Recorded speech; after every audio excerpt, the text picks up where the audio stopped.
강한용사교회 오신 여러분을 주님의 사랑으로 환영하고 축복합니다. 우리 귀하신 하나님께 찬양 올려드리면서 예배의 자리로 은혜의 보좌 앞으로 나아가시겠습니다.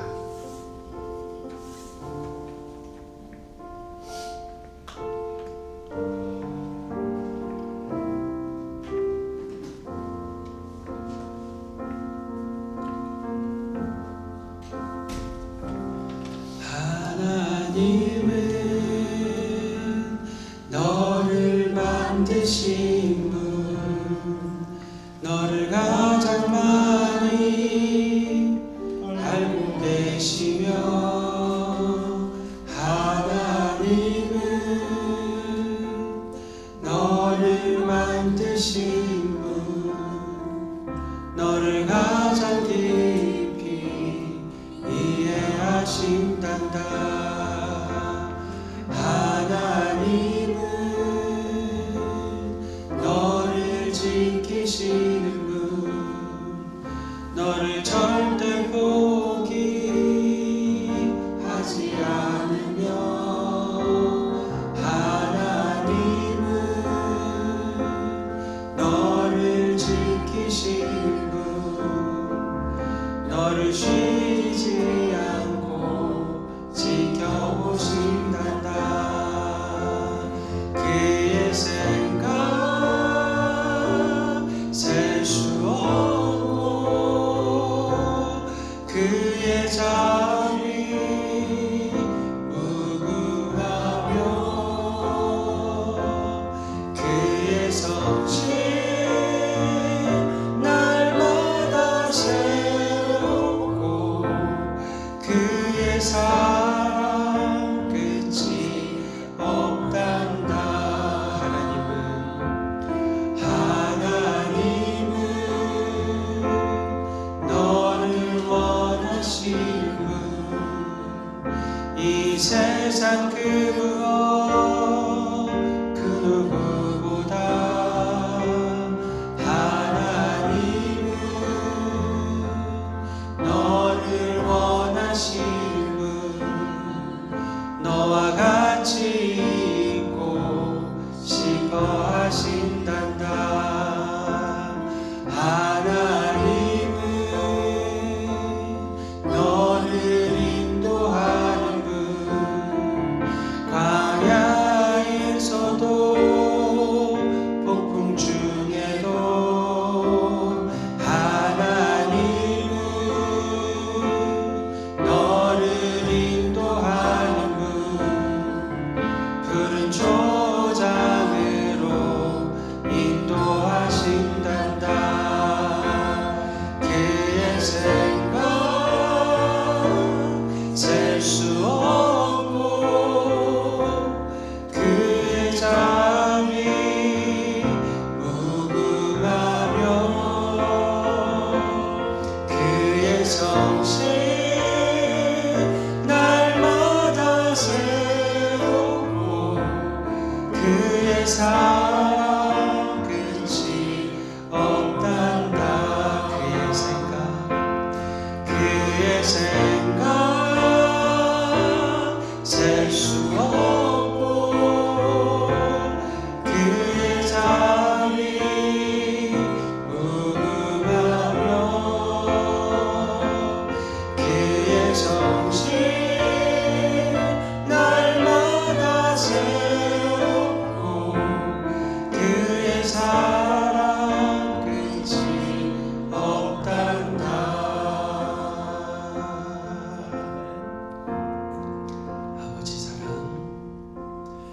아버지 사랑 내가 노래해,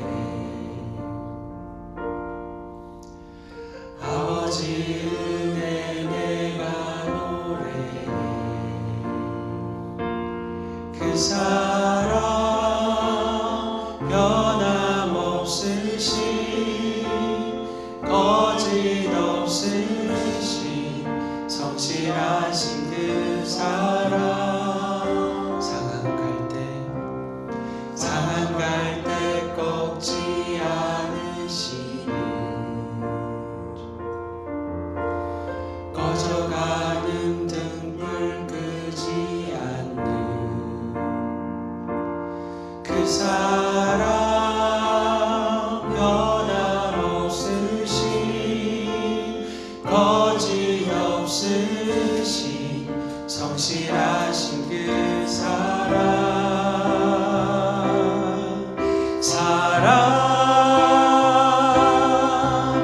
그 사랑 날 위해 죽으신 날 위해 다시 사신 예수 그리스도 다시 오실 그 사랑 죽음도 생명도 천사도 하늘의 어떤 권세도 끊을 수 없는 영원한 그 사랑 예수 아버지 사랑 아버지 사랑 내가 노래해 아버지 은혜 아버지 은혜 내가 노래해 그 사랑 변함없으신 거짓 없으신 성실하신 그 사랑 상한 갈 때 꺾지 않으신 꺼져가는 등불 끄지 않는 그 사랑 변함없으신 거짓 없으신 성실하신 그 사랑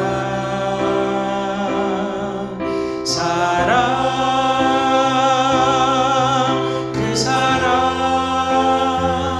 날 위해 죽으신 날 위해 다시 사신 예수 그리스도 다시 오실 그 사랑 죽음도 생명도 천사도 하늘의 어떤 권세도 끊을 수 없는 영원한 그 사랑 예수 그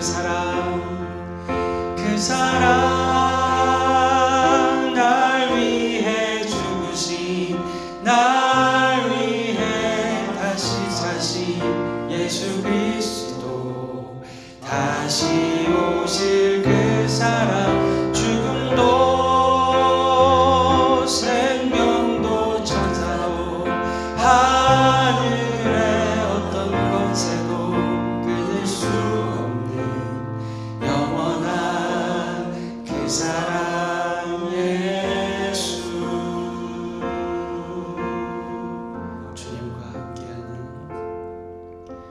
주님과 함께하는 이 고요한 시간 주님의 보좌 앞에 내 마음을 쏟네 모든 것 아시는 주님께 감출 것 없네 내 맘과 정성 다해 주 사랑하리다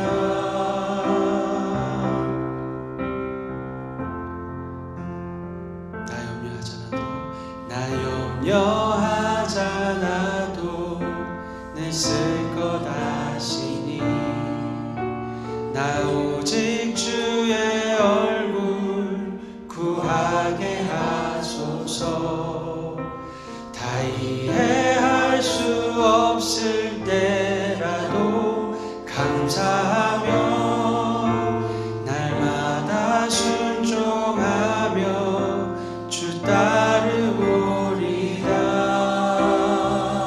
온 마음 다해 사랑합니다 온 마음 다해 주 알기 원하네 내 모든 삶 주님 것이니 주만 섬기리 온 마음 다해 온 마음 다해 온 마음 다해 사랑합니다 온 마음 다해 주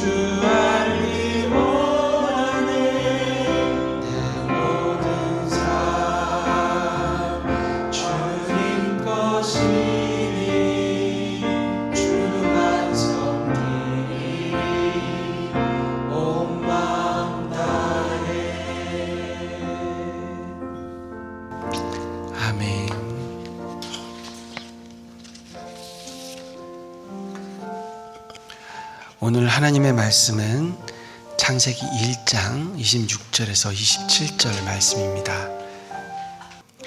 하나님이 이르시되 우리의 형상을 따라 우리의 모양대로 우리가 사람을 만들고 그들로 바다의 물고기와 하늘의 새와 가축과 온 땅과 땅에 기는 모든 것을 다스리게 하자 하시고, 하나님이 자기 형상 곧 하나님의 형상대로 사람을 창조하시되 남자와 여자를 창조하시고. 아멘.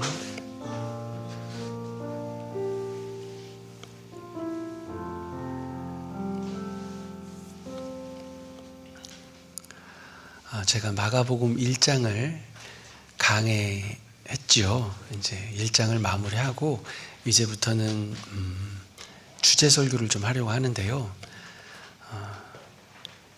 하나님을 믿지 않는 분들도 이렇게 좀 하나님을 믿고 싶어하는 분들이 분명히 계실 텐데, 그런 분들을 위해서 우리가 교회에 다니고 하나님을 믿는 그런 사람이 되기 위해서 꼭 알아야 하는 것들이 무엇이 있을까, 이런 생각을 제가 좀 해봤어요.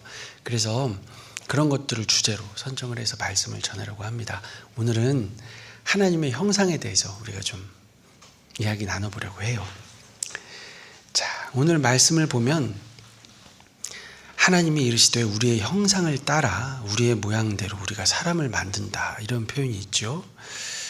하나님이 자기 형상 곧 하나님의 형상대로 사람을 창조하셨다고 합니다. 하나님의 형상대로 사람을 창조하셨는데 그 사람은 이제 타락하지요. 하나님의 말씀을 듣지 않고 타락을 합니다. 그래서 우리의 형상은, 하나님의 형상은 아주 어그러지고 찌그러져 버렸어요.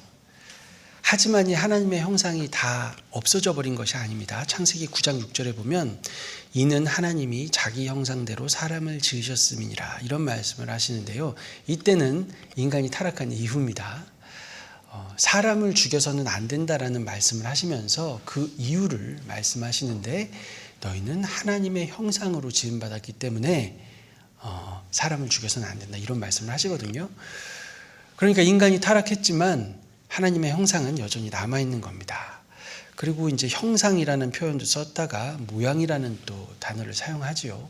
원어를 분석해서 형상은 이런 것이고 모양은 이런 것이고 막 이런 얘기들을 할 수 있어요. 이런 이야기들을 하면 나름대로 인사이트가 있고 은혜를 받게 되는데요. 지금의 신학자들은 이 형상과 모양이라는 단어를 굳이 나누어서 이야기하려고 하지 않습니다. 교호적으로 사용한다고 생각하는 거예요.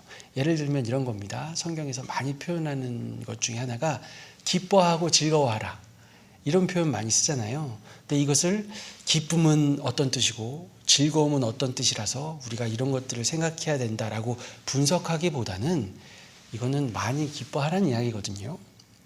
많이 즐거워해라, 이런 이야기를 하는 겁니다. 슬피 울며 통곡하라, 비슷한 말이죠. 슬피 울면은 무슨 뜻이고 통곡은 무슨 뜻이고 우리가 이렇게 나눌 필요가 없고 많이 슬퍼하라는 얘기죠. 하나님의 형상이나 모양도 그런 의미로 받아들이는 것이 가장 건강하다고 지금 이제 개혁주의 신학자들은 그렇게 보고 있습니다. 그냥 직관적으로 우리가 이 하나님의 형상이라는 말을 딱 들었을 때 어떤 생각 드세요? 굉장히 존엄하고 존귀한 존재로 그렇게 창조된 건가 보다, 이런 생각을 우리는 할 것 같아요. 그리고 그 뒷부분에 보면 모든 것을 다스리게 하자, 이런 말씀이 있죠. 하나님의 형상으로 지으셨는데 그렇게 하나님의 형상된 인간에게 하나님이 세상을 다스리게 하셨다.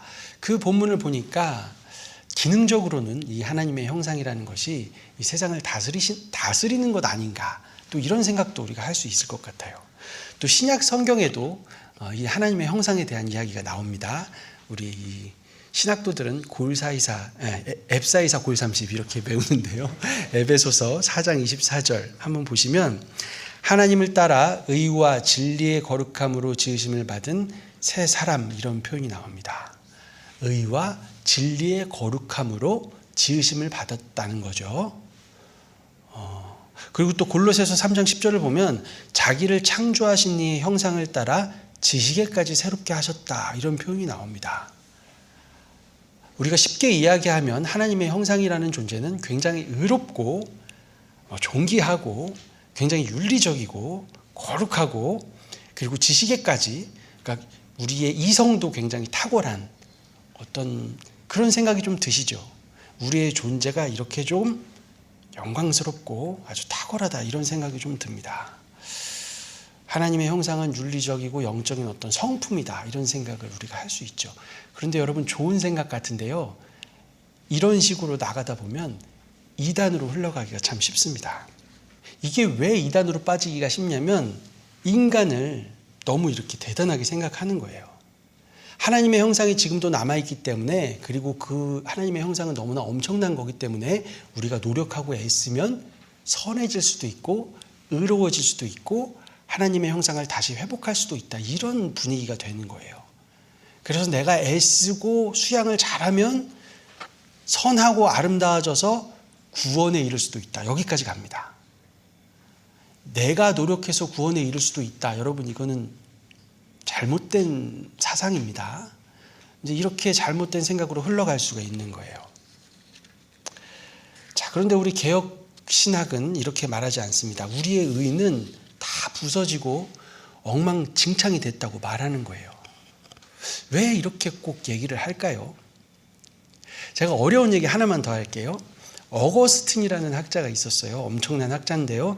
이 어거스틴이라는 신학자가 하나님의 형상에 대해서 이야기할 때 이런 표현을 씁니다. 관계적 의. 제가 이 관계적 의에 대해서 설명하려는 게 아니라 관계라는 말을 처음 사용해요. 하나님의 형상이라는 말을 쓸 때 이 관계라는 말을 사용했는데, 그 뒤로 지금까지도 학자들이 이 하나님의 형상에 대해서 이야기할 때는 이 관계라는 단어를 빼놓고 이야기하지 않습니다. 굉장히 중요한 표현이에요, 이 관계.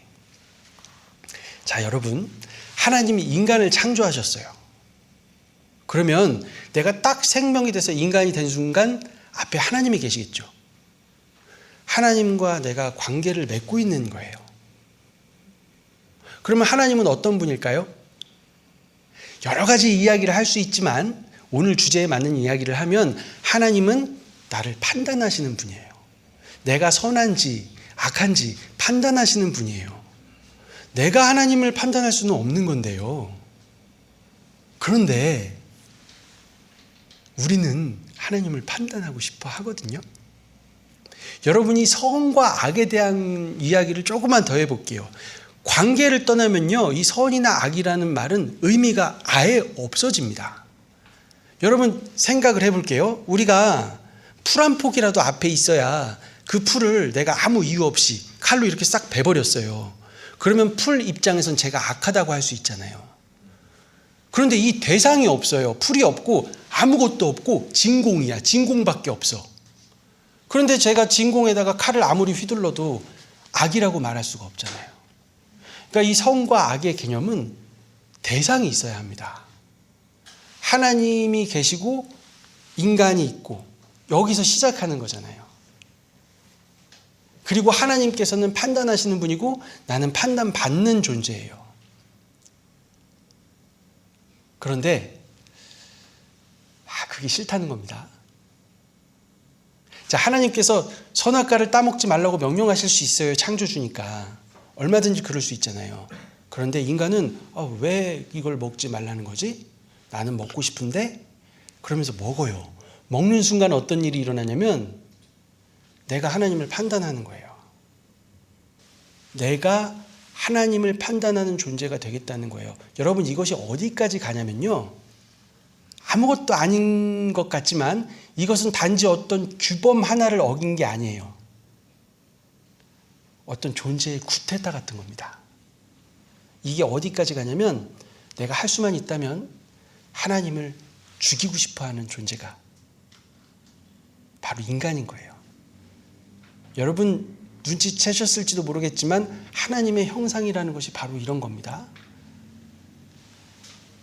내가 하나님을 판단할 수 있다고 착각할 정도로 하나님 앞에 서 있을 수 있는, 자, 다시 한번, 인간이라는 존재는 하나님의 형상이라는 것은 어떤 것이냐면요, 내가 하나님을 평가하고 판단할 수 있다고 착각할 만큼 하나님 앞에 서 있을 수 있는 존재, 그렇게 하나님 앞에 관계하고 있는 존재, 이게 바로 인간인 거예요. 이런 생각을 혹시 목사님 혼자만 한 것 아닙니까? 저도 사실 그런 것이 걱정이 돼요. 그래서 책을 뒤져보니까요, 저만 이런 생각을 한 것이 아닙니다. 자, 위르겐 몰트만이라는 학자가 있는데 뭐라 그러냐면요, 이렇게 얘기합니다. 십자가는 인간의 죄 때문만이 아니라 하나님 자신의 자기 제한의 결과다. 여러분, 제가 이 글을 읽는 순간 그런 생각을 했어요. 야, 나 같은 놈이 또 있네. 십자가가 단지 죄 때문이 아니라는 거예요. 하나님 스스로 자기를 제한한 결과라는 거예요. 여러분, 하나님이 허용하지 않으시면 이 세상에 어떻게 하나님을 죽이려고 하는 존재가 있을 수 있겠어요? 하나님이 허락하셨기 때문에 그런 존재가 숨쉬고 존재할 수 있는 거예요. 자, 우리는 하나님의 형상하면 좋은 말만 많이 하지만 그 위험성에 대해서는 이야기하지 않습니다. 그런데 여러분, 이 하나님의 형상이 얼마나 위험한 것인지를 이야기하는 책이 있었으니 그 책이 바로 성경입니다. 자, 선악과 얘기했죠. 선악과를 따먹는 순간 하나님, 이제부터 선악을 정하는 기준은 내가 돼야겠습니다 하는 거잖아요. 도덕적인 실수가 아닌 거예요. 하나님 자리를 탈환하기 위한 시도인 거죠. 너무너무 무서운 거예요. 그런데 이것이 바로 하나님의 형상이기 때문에 가능한 거죠. 이것이 얼마나 무서운 것인지 우리가 조금 더 생각해 보면 좋을 것 같아요. 하나님은 인간을 창조하셨고 인간을 사랑한다고 말씀하시잖아요. 그런데 이 사랑은 너무나 위험해요. 배신당할 가능성을 포함하고 있고요, 거절당할 가능성, 미움받을 가능성, 하물며 죽임당할 가능성까지 포함하고 있는 겁니다. 여러분, 우리는 내가 선하다고 생각하거든요.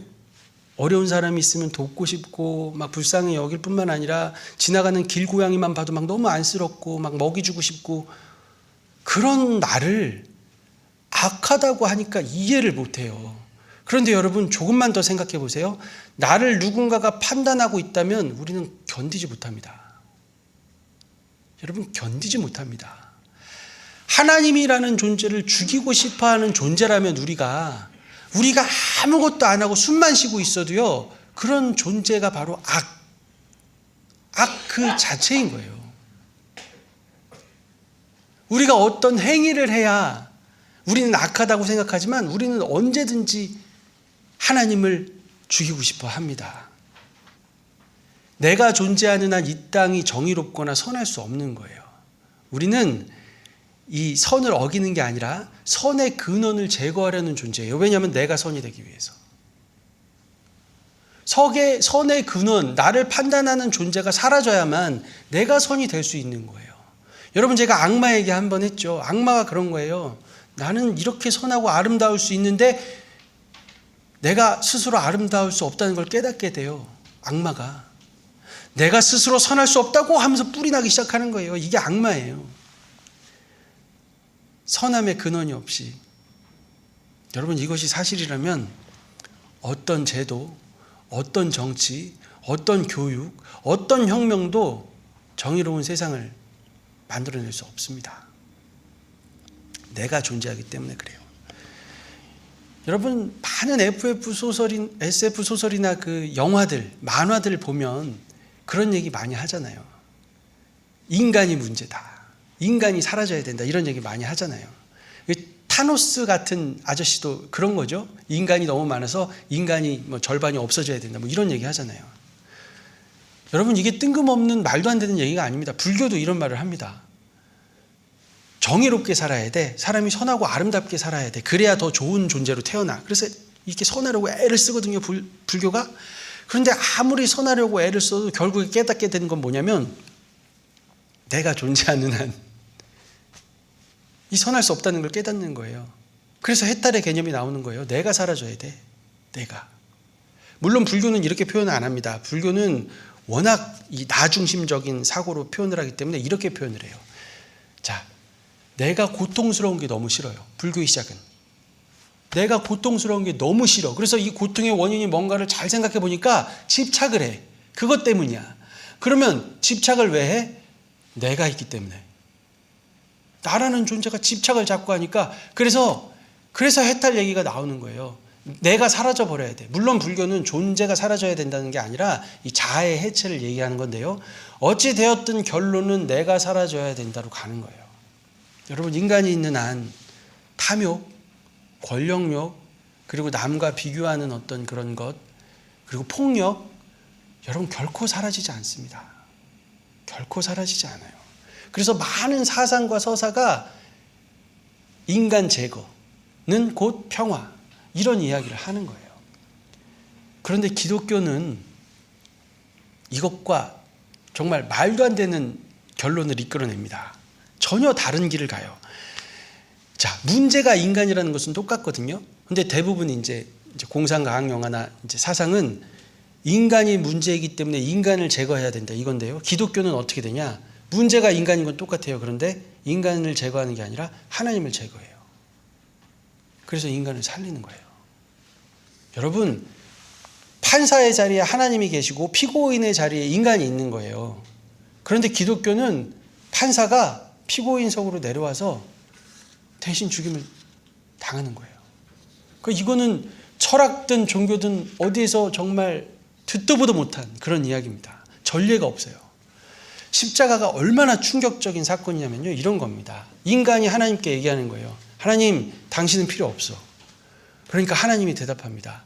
그래도 나는 너를 포기할 수 없어. 또 인간이 대답해요. 그럼 죽어.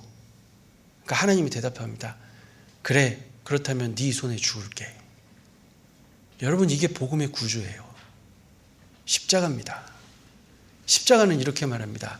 너희가 사라져야 세상이 깨끗해져가 아니라 내가 사라짐으로 너희를 살리겠다. 정의를 선택하는 게 아니라 관계를 선택하는 거예요. 그런데 놀랍게도 하나님께서 관계를 선택했더니 정의까지 세우시는 거죠. 여러분, 기독교는 인간에 대해 극단적으로 비관적인 종교입니다. 하나님을 죽이려고 하는 존재라고 규정 지어버려요. 그런데 극단적인 희망을 줍니다. 하나님은 그 인간을 위해서 죽는 거예요. 하나님의 형상이라는 말은 십자가 없이 설명을 할 수가 없어요.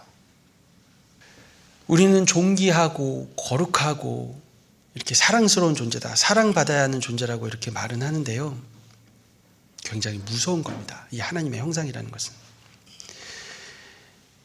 중요한 것을 우리는 이 기능이나 정체성, 그러니까 우리의 존재 자체로 자꾸만 여겨요. 그러니까 쉽게 말하면 인간이 대단한데 그 대단한 이유는 어떤 인간의 종교성, 어떤 도덕성, 그리고 이성, 막 탁월함, 이런 이야기를 합니다. 그런데 여러분, 이런 식으로 사고하다 보면 아까 제가 이단으로 갈 수 있다고 했는데요, 이단뿐만이 아니에요. 히틀러 같은 괴물이 나타납니다. 히틀러가 그래서 나타나는 거예요. 그러니까 이런 존재가 얼마나 탁월하냐, 우리는 이런 관점으로 생각해야 하는 것이 아니고요. 이 하나님의 형상을 생각할 때는 이 존재의 방향성이 중요한 겁니다. 무엇을 바라보고 있는가. 하나님의 존귀한 자녀도 될 수 있고 빌런도 될 수 있는 거예요. 하나님의 형상은. 도대체 그러면 방향성, 이것이 도대체 무슨 말일까요? 뭐 어디를 봐야 한다는 말일까요? 여러분, 우리 주변에 있는 사람들을 통해서 하나님의 형상을 느낄 수 있습니다. 특히 연약한 사람들, 상처 입은 사람들, 흔들리는 사람들, 이런 사람들을 보면요, 우리는 선명하게 하나님의 형상을 볼 수 있어요. 이들이 강해서도 아니고 똑똑해서도 아니고 막 뭐가 탁월해서도 아닙니다. 그럼에도 불구하고 하나님을 찾는 존재들이기 때문에 그래요. 동물들도 사랑을 합니다. 천사들도 하나님을 섬겨요. 또 자연도 하나님의 영광을 드러냅니다. 그런데 인간의 독특함은 그런 것이 아니에요. 인간만이 하나님께 항의하고 하나님께 매달리고 하나님으로부터 도망치고 다시 돌아옵니다. 하나님과 씨름하는 존재, 이것이 바로 하나님의 형상입니다. 다르게 표현할 수도 있어요. 하나님 없이는 살 수 없는 존재. 하나님과의 관계를 떠나서는 살 수 없는 존재로 우리는 창조되었습니다. 이것이 참 중요한데요. 왜냐하면 우리는 성공해도 공허하고요. 사랑받아도 불안해요. 소유해도 만족하지 못하고 안전해도 우리는 두려워합니다. 하나님이 빠진 채로는 완성될 수 없게 그렇게 처음부터 설계된 거예요. 하나님의 형상은 그렇게 설계된 겁니다. 그래서 인간이 타락했다는 말은 이 형상을 잃어버린 것이 아니라, 형상을 상실한 것이 아니라 방향을 상실한 거예요. 하나님을 향한 존재가 돼야 되는데 그 방향이 비틀어진 겁니다. 그래서 방향을 다시 바로잡아야 하는데 그것이 아니라 비틀어진 방향은 그대로 놓고 하나님 대신 다른 것으로 대체하려고 그렇게 발버둥을 치는 거예요. 사랑, 에로스, 성공, 인정, 돈, 사명, 하물며 사역까지 하나님 자리에 하나님을 대신하는 것들을 놓고 발버둥을 치는 거예요. 그런데 우리 예수님은 그렇게 하지 않으셨죠. 그래서 예수님을 완전한 하나님의 형상이라고 우리가 이야기하는 겁니다. 고린도후서 4장 4절에 보면 그리스도는 하나님의 형상이라는 표현이 나오는데요. 이것은 타락한 형상을 이야기하는 것이 아닙니다. 완전한 하나님의 형상을 이야기하는 거예요. 예수님은 우리에게 하나님의 참된 형상을 보여주십니다. 어떻게 보여주실까요? 하나님께 항의하지 않고, 하나님으로부터 숨지 않고, 하나님을 계산하지 않고, 하나님을 이용하지 않고 있는 그대로 신뢰하시는 거예요. 예수님은 완벽한 인간이라는 표현보다는 완전히 하나님께 열려있는 그런 존재라고 보는 것이 더 맞는 것 같아요. 하나님 형상을 회복해야 된다. 이 말은 어떤 윤리적인 개선도 아니고요. 이성의 업그레이드도 아닙니다. 이것이 무엇이냐면 하나님께 다시 마음이 열리는 거예요. 하나님께 완전히 열려있는 예수님처럼 우리도 그렇게 돼야 하는 겁니다. 로마서 8장 29절에 보면 이런 말이 있죠. 그 아들의 형상을 본받게 하기 위하여. 우리가 받은 구원의 최종 목표가 바로 이것입니다. 어떤 학자는 이런 표현도 하더라고요. 하나님은 우리를 당신처럼 만들려고 하신 것이 아니라 우리를 당신 아들처럼 만들려고 하셨습니다. 이런 표현을 사용하더라고요.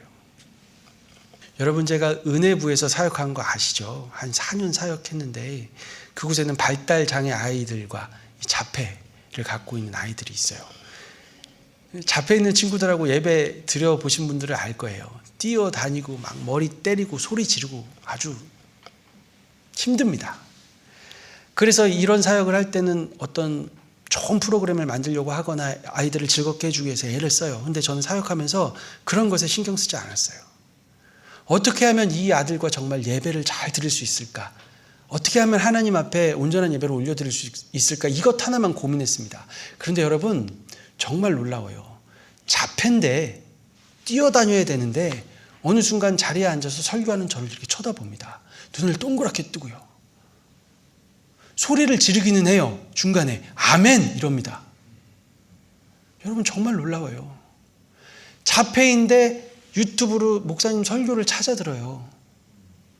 여러분, 발달장애인데 놀라운 신앙 고백을 합니다. 나는 예수님 제자라고 당당하게 말합니다. 여러분, 이 친구들의 신앙 고백을 들으면요 정말 눈물 납니다. 어떤 선생님은 그런 얘기도 했어요. 이 친구들한테 나는 혹시라도 천국에 못 가고 너는 천국 가면 어떡하지? 넌 그러면 어떡할 거야? 그러니까 이 발달장애 가진 친구가 뭐라고 그런지 아세요? 꼭 안아줄 거예요. 아무것도 모르는 것 같죠. 여러분, 하나님의 형상이 이성의 탁월함이고 윤리적 도덕적인 어떤 탁월함이라면요 이 친구들은 하나님의 형상이 없는 거예요. 그런 것이 아닙니다. 이 친구들은 하나님을 찾고 구하고 의지해요. 하나님의 형상이 어떤 것이라는 것을 보여주는 거예요.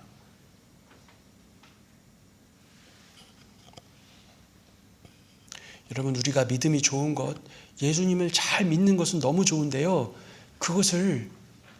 그것 때문에 우월감을 가지시면 안 됩니다. 그럼 우리는 뭔가를 잘못 생각하고 있는 거예요. 정말로 하나님을 잘 믿는다는 것은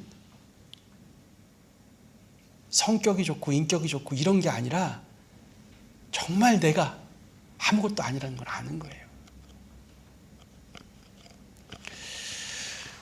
여러분들이 그런 마음으로 함께 기도하면 좋겠습니다. 내가 아무것도 아니라는 것을 알면요, 하나님을 안 믿는 분들, 우리가 보기에는 중요한 가치를 모르고 세상에서 방황한다고 여겨지는, 나쁘게 말하면 한심하다고 여겨지는 그런 분들, 결코 한심한 게 아닙니다. 우리가 그들보다 우월한 게 아닙니다. 탁월한 것도 아닙니다. 하나님이 우리에게 믿음을 주셨어요. 믿을 수 있도록. 계기와 사건은 다 사람마다 다르겠지만 우리는 은혜 받은 것 말고는 아무것도 없습니다. 여러분, 우리가 그분들에게 은혜를 베푸는 것도 아니에요. 하나님이 그들에게 은혜를 베푸셔야 하는 거고, 우리는 그들을 위해 기도해야 합니다. 정말로 우리의 마음이 하나님께 열리고 우리가 눈을 뜨게 되면요, 아무리 믿음 없는 사람도 나보다 존귀한 분이다, 하나님의 형상이다, 우리는 그것을 보게 될 수 있을 거라고 저는 확신합니다. 그 존귀한 분들이 언젠가는 하나님의 사랑을 알게 될 거라고요. 지금은 잘 모를 수도 있어요. 우리 그 영혼들을 위해서, 그리고 우리를 위해서 다 같이 합심으로 기도하겠습니다.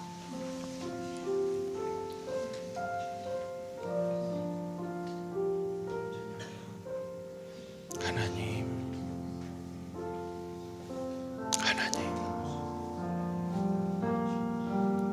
우리 아버지,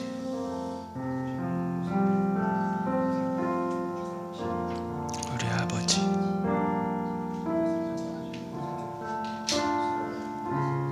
하나님, 내가 나를 볼 수 있게 해 주십시오. 교회 다닌다는 자부심보다 내가 나를 보고 사람들의 존귀함을 볼 수 있게 해 주십시오. 하나님, 아버지의 뜻을 깨닫게 하여 주십시오. 우리가 하나님의 나라를 이루어가야 하는데 아버지, 너무나 부족합니다. 담 허물어진 곳을 세워야 하는데 우리가 담을 허물고 있지는 않은지, 아버지요,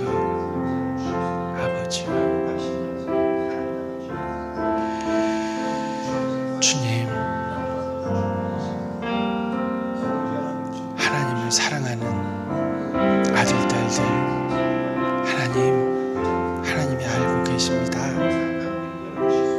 그들이 교회로 발들어 옮기지 않아도 하나님을 사랑한다는 것, 주님, 하나님이 아실 줄 아오니 불러주십시오. 하나님이 이끌어 주십시오. 하나님의 사랑을 배우고 하나님의 뜻이 어디에 있는지를 좀 더 잘 알 수 있도록 모이기에 힘쓰는 그런 무리들 안으로 들어오게 해 주십시오.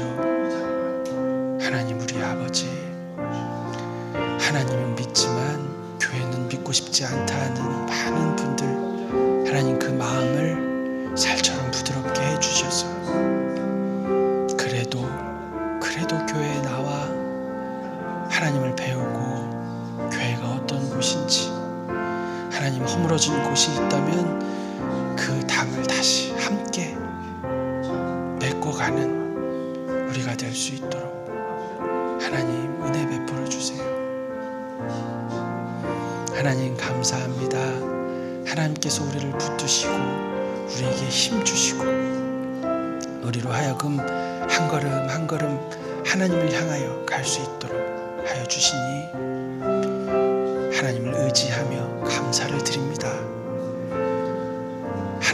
형상이 회복되는 놀라운 일들을 우리의 삶 속에서 경험할 수 있도록 우리가 끊임없이 매달리고 끊임없이 구하고, 주님, 때로는 하나님을 원망하고 하나님으로부터 도망치고 우리가 하나님 앞에서 땡깡을 부릴 때도 있지만, 하나님 우리 아버지, 우리가 다시 돌아오고 다시 의지하고 하나님을 붙드는 하나님의 자녀로서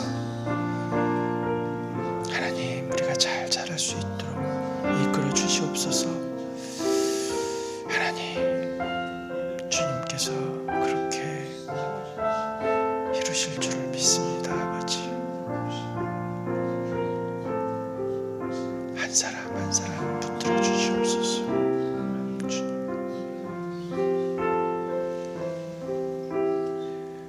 구주 예수 그리스도의 은혜와 하나님 우리 아버지 지극하신 사랑하심과 성령님의 감화 감동하심이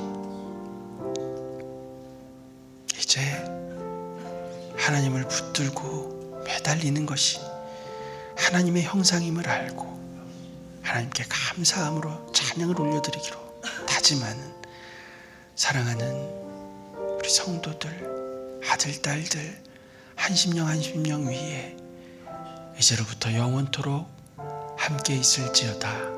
아멘.